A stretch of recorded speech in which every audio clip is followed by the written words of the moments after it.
Hitler's rise and Nazi rule. Imagine a nation brought to its knees by the Great War, its economy in ruins, its people starving and humiliated. They needed a savior. What they got instead was a failed artist turned demagogue who would lead them not to glory, but into an abyss of unimaginable evil. This is the story of Adolf Hitler, his rise from obscurity, his grip on a desperate people, and the nightmare he unleashed on the world. A warning carved into the very bones of history of how fragile freedom can be and how deadly silence becomes when evil is allowed to speak. The year is 1919. Germany lies in ruin. Cities scarred by bombardment, men returning from the trenches broken in body and spirit, families mourning the millions who never came home. The Kaiser has fled, the empire has collapsed, and what remains is a republic no one trusts. The Treaty of Versailles hangs like a chain around the nation's neck. Reparations bleed the economy. The once proud German army is reduced to a shadow. Land is stripped away. To millions, it feels less like peace and more like punishment. In the hunger years that follow, children cry in the night as mothers wait in bread lines. Veterans with missing limbs beg in the streets. The mark, the German currency, inflates so rapidly that wages lose value between morning and evening. The humiliation of defeat is written not only in official treaties, but in the daily lives of ordinary people. Out of this despair, voices begin to rise, voices that promise strength, unity, and revenge. Among them is one man, a failed artist, a disillusioned soldier, a man consumed by resentment and possessed by an uncanny gift for words. His name is Adolf Hitler. He promises salvation. But what he will deliver is catastrophe. Amid the horror, some voices survive. The Diary of Anne Frank, written in hiding in Amsterdam, speaks with heartbreaking clarity: the longing for freedom, the fear of discovery, the faith in humanity that endured even in the face of persecution. Her words, like those of countless others, bear witness to the millions silenced. This was Hitler's ultimate war, not just for land or power, but for annihilation. The Reich had built a machine designed to erase entire peoples from existence. And in the years between 1941 and 1945, it did its work with terrifying precision. But as the machinery of genocide ground on, the tide of war was turning. The armies of the Reich, once unstoppable, were beginning to fall back. The empire of terror was collapsing under its own ambition. The tide began to turn in 1943. At Stalingrad, on the frozen banks of the Volga, the German Sixth Army was surrounded and annihilated. Nearly 300,000 soldiers marched east, only a fraction ever returned. The myth of German invincibility lay shattered in the snow. In North Africa, the Allies pushed Rommel's Afrika Korps into retreat. By May, Axis forces surrendered in Tunisia. The Mediterranean was lost. Soon, Italy itself fell. Mussolini, Hitler's closest ally, was overthrown. From the skies above Germany, destruction rained down. Allied bombers turned Hamburg, Cologne, and Dresden into infernos. Civilians huddled in cellars as firestorms consumed entire cities. The very homeland Hitler had promised to protect was being reduced to ashes. On June 6, 1944, the long-awaited invasion of Western Europe began. Allied troops stormed the beaches of Normandy under a hail of gunfire. By the end of the summer, Paris was liberated. The Reich, once expanding in all directions, was now shrinking rapidly. In the east, the Red Army surged forward. Battles of unimaginable scale, Kursk, Leningrad, the push through Belarus and Poland, drove the Wehrmacht back step by step. Soviet troops liberated Majdanek, Auschwitz, and other camps, revealing to the world the true horror of Nazi rule. Inside his Berlin bunker, Hitler descended into delusion. Surrounded by loyalists, he issued impossible orders to armies that no longer existed. He raged against generals, cursed his allies, and clung to visions of victory even as Soviet artillery thundered within earshot. By April 1945, Soviet troops encircled Berlin. The city lay in ruins, its people starving, its streets reduced to rubble. On April 30th, as shells fell on the chancellery above, Adolf Hitler put a pistol to his head and ended his life. Beside him, Eva Braun, his bride of one day, took poison. A week later, on May 8th, Germany surrendered unconditionally. The Reich that was meant to last 1,000 years had survived barely 12. The war Hitler unleashed left more than 70 million dead worldwide, entire cities destroyed, and an enduring scar on human history. His vision had not brought salvation, but ruin. The war was over. But the reckoning had only begun. In Nuremberg, the surviving architects of the Third Reich faced justice. Judges watched reels of film taken in the liberated camps, skeletal survivors, piles of corpses, gas chambers still reeking of death. The world saw, and the world would never forget. The testimony of survivors pierced the silence. Men and women stood before the court and spoke of families torn apart, of trains that carried them to hell, of lives destroyed by hatred made law. Their words were not only for the judges, but for history. Adolf Hitler had promised greatness. He had promised unity, strength, and pride. Instead, he delivered war, genocide, and ruin. His Reich was not eternal, but ephemeral, collapsing under the weight of its crimes. And yet, his story is more than the tale of one man. It is a warning. A warning of how democracy can die not in a sudden coup, but in a series of concessions. How lies, repeated often enough, can become truth. How fear and hatred, once unleashed, can consume nations. The ruins of Berlin, the ashes of Auschwitz, the voices of the dead all testify to this. Silence in the face of tyranny is complicity. The words, "never again," were spoken in the aftermath of the war. They are not a phrase of mourning, but a call to vigilance. For history does not repeat itself, it is repeated by those who forget. Hitler rose because millions followed, because too many were silent, and because the world looked away. The cost was war, and the cost was genocide. The lesson is clear: freedom must be defended, truth must be spoken, and hatred must never be allowed to rule again. If this story moved you, if you believe history's warnings must never be forgotten, then share this film.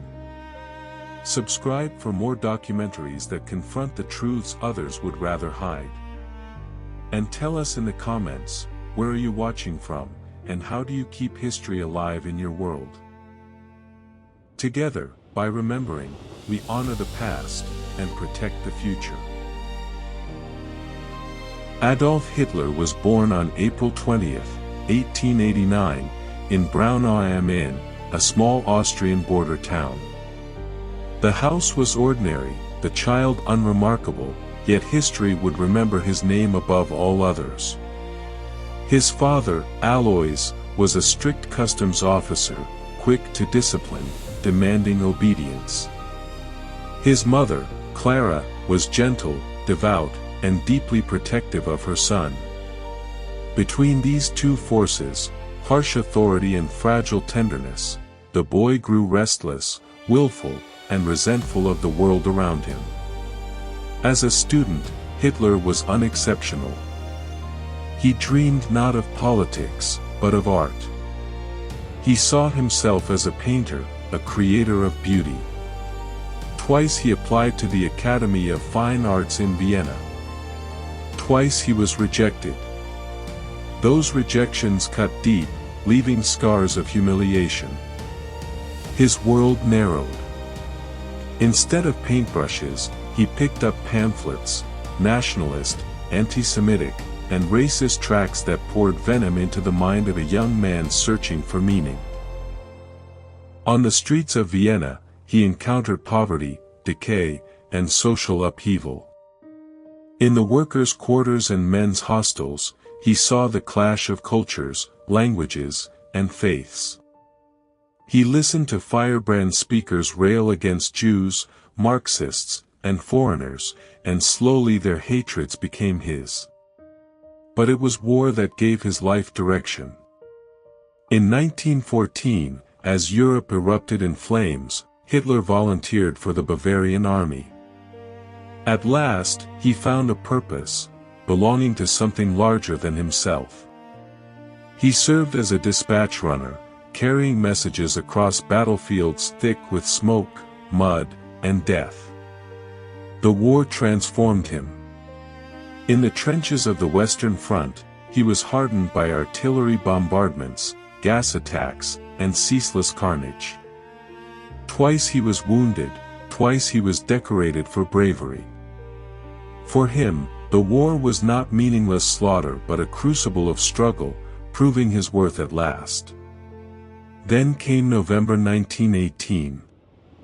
While recovering from a gas attack in hospital, Hitler received the news. Germany had surrendered. The empire was gone, the army defeated. For him, it was a moment of shattering devastation. In the silence of that hospital ward, a new obsession took hold. He embraced the poisonous myth that Germany had not been defeated on the battlefield, but betrayed at home, stabbed in the back by Jews, communists, and weak politicians. This stab in the back legend became his creed, a lens through which he saw all of Germany's suffering. When Hitler left the hospital in 1919, he was no longer simply a failed artist or a wounded soldier. He was something far more dangerous, a man with a burning grievance, a twisted sense of destiny, and a belief that he alone had been chosen to restore Germany's greatness. A dictator had been forged in the fire of war and humiliation. The world had yet to hear his voice, but soon, it would echo through history. Munich, 1919. A city still trembling from revolution. Red flags had flown briefly over Bavaria, only to be crushed by returning soldiers and right-wing militias. In its beer halls, arguments turned to violence, and violence to bloodshed. It was here, in this crucible of chaos, that Adolf Hitler found his stage. Assigned as a political informant for the army, he attended a meeting of a small, obscure group, the German Workers' Party. They were anti-communist, nationalist, and bitterly anti-Semitic. To most, they were insignificant.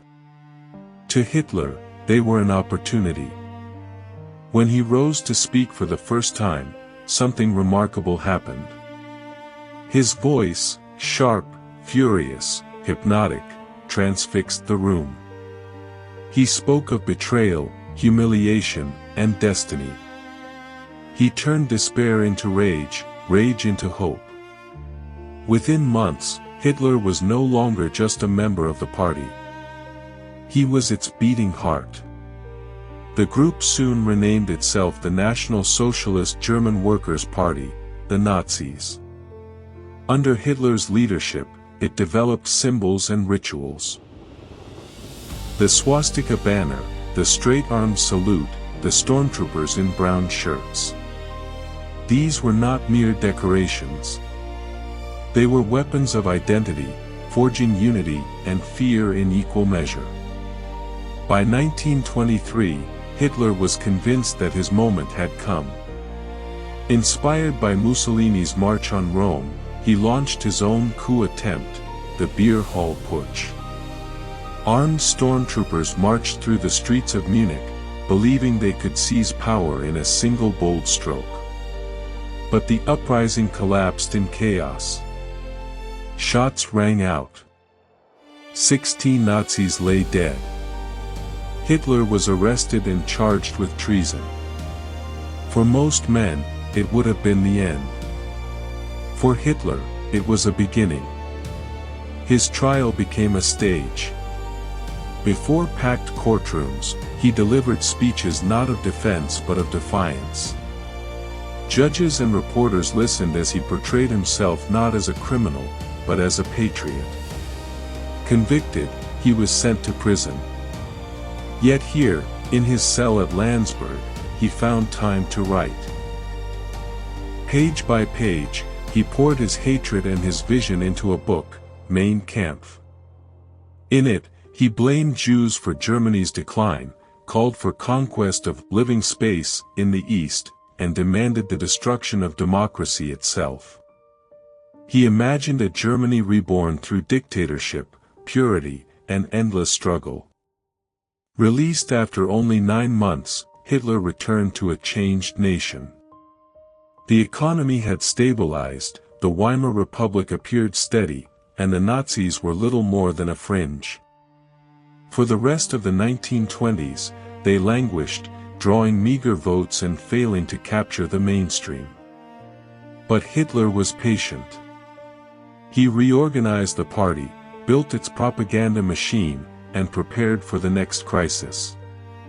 For he knew that Germany's wounds were not healed, only hidden. And when the storm returned, the Nazis would be ready to ride its fury. October 1929. Wall Street collapses. The shockwave spreads across the Atlantic, striking Germany with devastating force. Banks fail, factories close, millions lose their jobs overnight. The fragile stability of the Weimar Republic shatters in weeks. By 1932, nearly 6 million Germans are unemployed.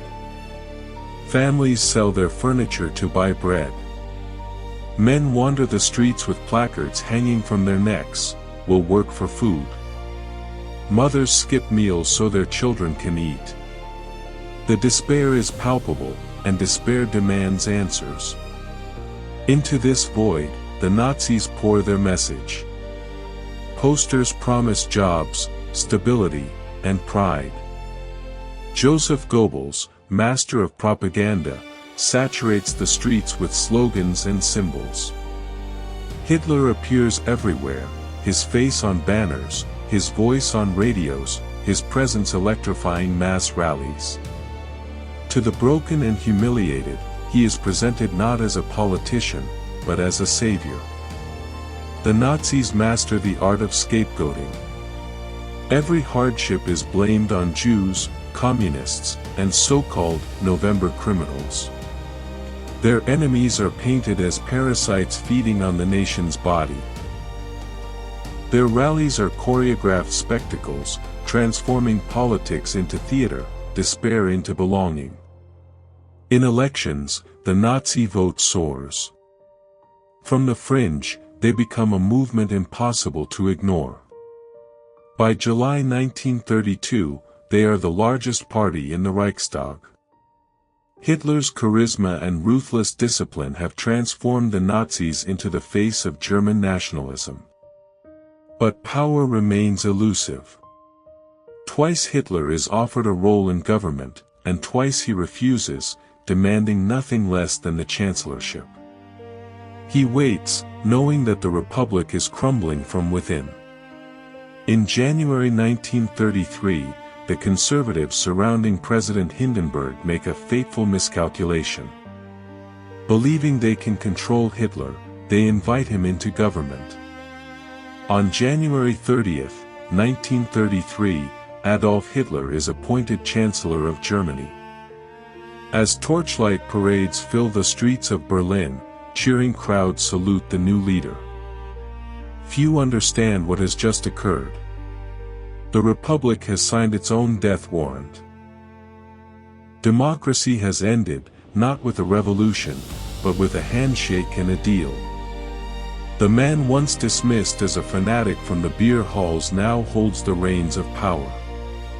And with them, he will remake Germany, and plunge the world into darkness.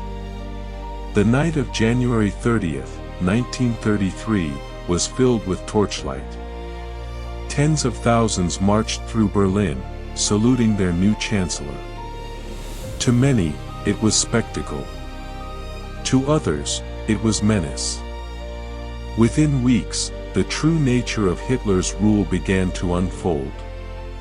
In February, the Reichstag building erupted in flames. A lone arsonist was arrested, but the Nazis seized the fire as proof of a vast communist conspiracy. The next morning, civil liberties were suspended. Freedom of speech, press, and assembly, gone. Political opponents were rounded up, imprisoned without trial. 1 month later, the Reichstag passed the Enabling Act, granting Hitler the power to rule by decree. The fragile Weimar Republic was dead. Germany had become a dictatorship. The transformation was swift and merciless. The Gestapo, Hitler's secret police, hunted dissenters. The SS expanded under Heinrich Himmler, enforcing terror with precision. Concentration camps like Dachau opened their gates, first for communists and socialists, later for anyone the Nazis defined as enemies. Behind barbed wire, prisoners were beaten, tortured, and often killed. Propaganda became the lifeblood of the regime. Radios, once a luxury, were mass-produced so every German household could hear the Führer's voice. Posters filled the streets with images of strength and unity. Film elevated Hitler to near-mythical status. Leni Riefenstahl's triumph of the will turned Nazi rallies into cinematic epics, framing Hitler as a savior ordained by destiny. Yet power was never secure without eliminating rivals. In June 1934, Hitler struck within his own ranks.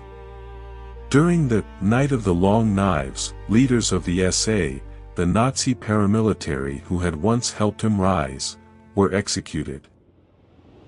Even old allies were not safe. By purging threats inside and outside the party, Hitler cemented his dominance. The following year, President Hindenburg died. Hitler merged the office of president with that of chancellor, declaring himself Führer, leader of the German nation. The army swore an oath, not to the state, but to Hitler personally. By 1936, the transformation was complete. In less than 3 years, Germany had been reshaped from a struggling democracy into a totalitarian state. Fear and loyalty walked hand in hand. Opposition was silenced, the press muzzled, the people indoctrinated. Hitler stood unchallenged, master of Germany. But he was not finished. His vision reached far beyond the borders of his new empire. By 1936, Adolf Hitler's grip on Germany was absolute.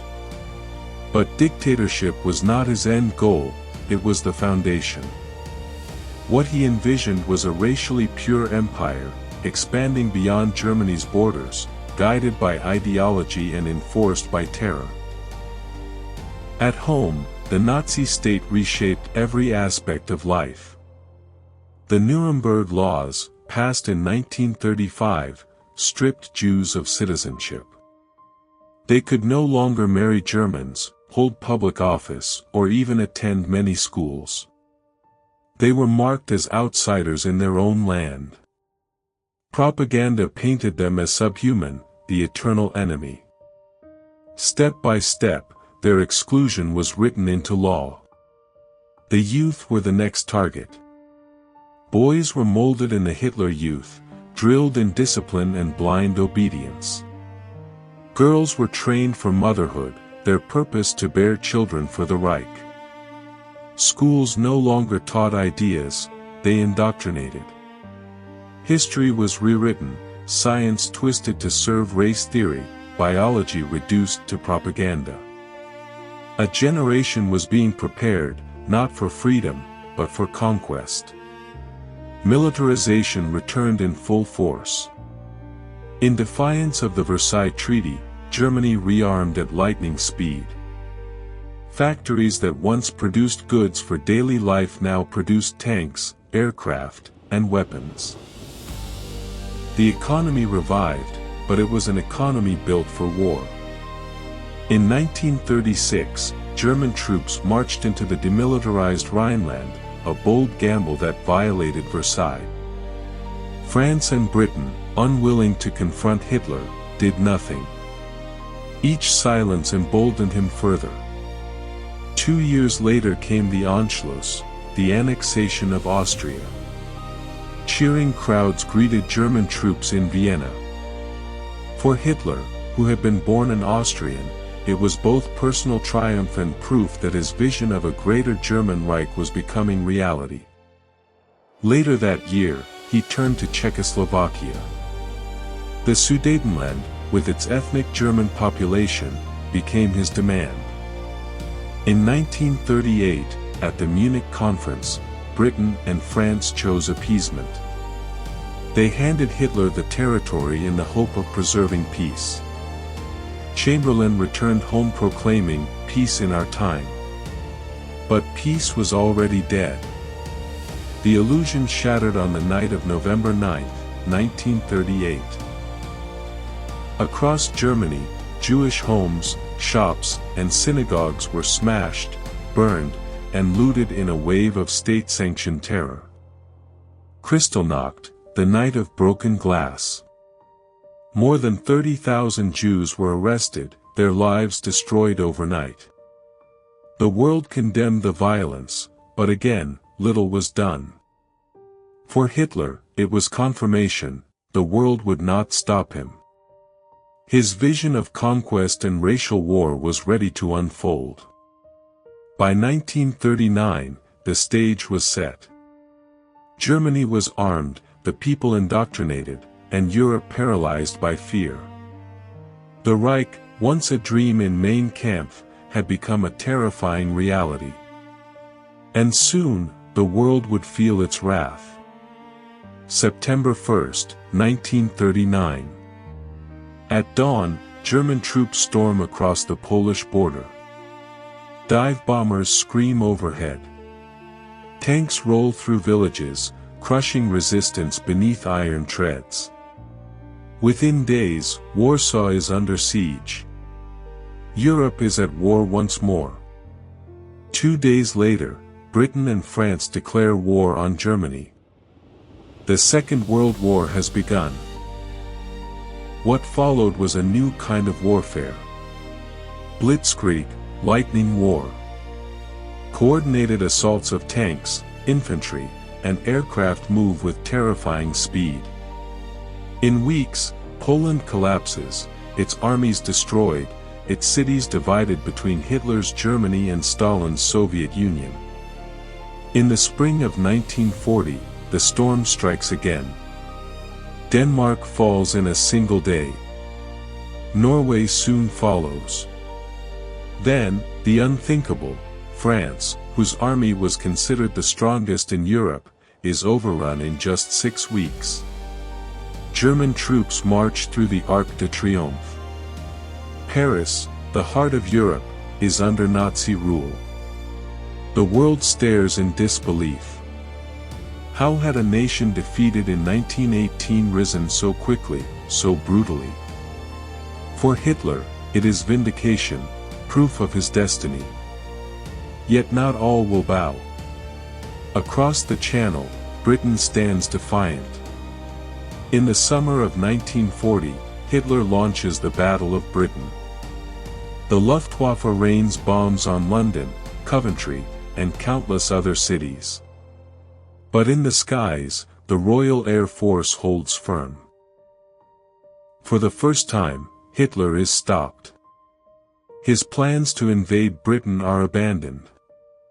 Denied in the West, Hitler turns east. In June 1941, he unleashes the largest invasion in history, Operation Barbarossa, the assault on the Soviet Union. Over 3 million German soldiers pour across a 1,800-mile front. Cities fall in rapid succession: Minsk, Smolensk, Kiev. Millions of Soviet prisoners are taken. The Wehrmacht advances deep into the heart of Russia. By autumn, German troops stand at the gates of Moscow. Hitler's empire stretches from the Atlantic to the edge of Asia. For a moment, it seems unstoppable. But beneath the victories lie cracks. The vastness of the Soviet Union, the brutality of the occupation, and the resistance of its people plant the seeds of disaster. Still, in 1941, few can see it. For now, Hitler stands as conqueror of Europe, master of a continent brought to heel by violence and fear. Yet behind the front lines, another war has begun. A war not for territory, but for annihilation. As German armies swept east into the Soviet Union, another army followed in their shadow. They were not soldiers in the traditional sense, but executioners, the Einsatzgruppen, mobile killing units tasked with eliminating enemies of the Reich. In forests, ravines, and fields, they lined up men, women, and children, and shot them into mass graves. At Babi Yar, near Kiev, 33,000 Jews were murdered in just 2 days.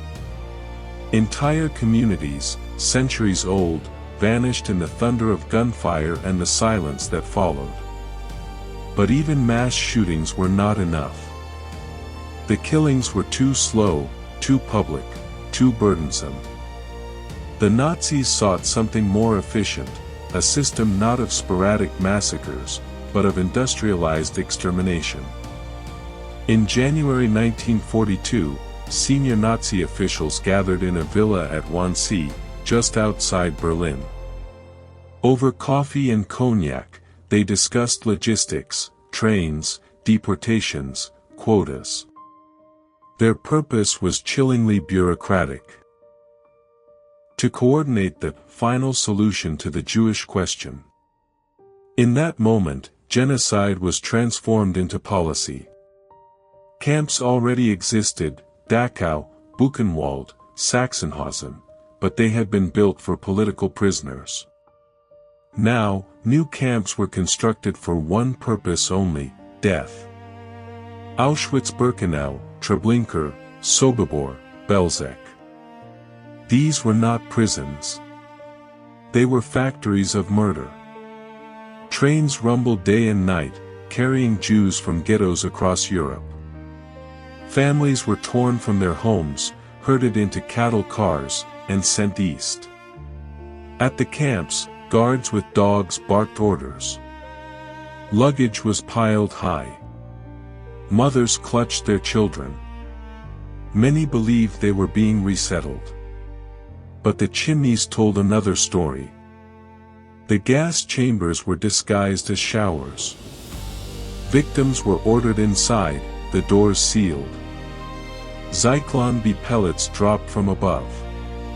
Within minutes, silence. Outside, the furnaces roared, and smoke rose into the sky. By war's end, 6 million Jews had been murdered. Alongside them, hundreds of thousands of Roma, disabled people, Soviet prisoners of war, homosexuals, and political dissidents were also exterminated. It was genocide on a scale the world had never seen.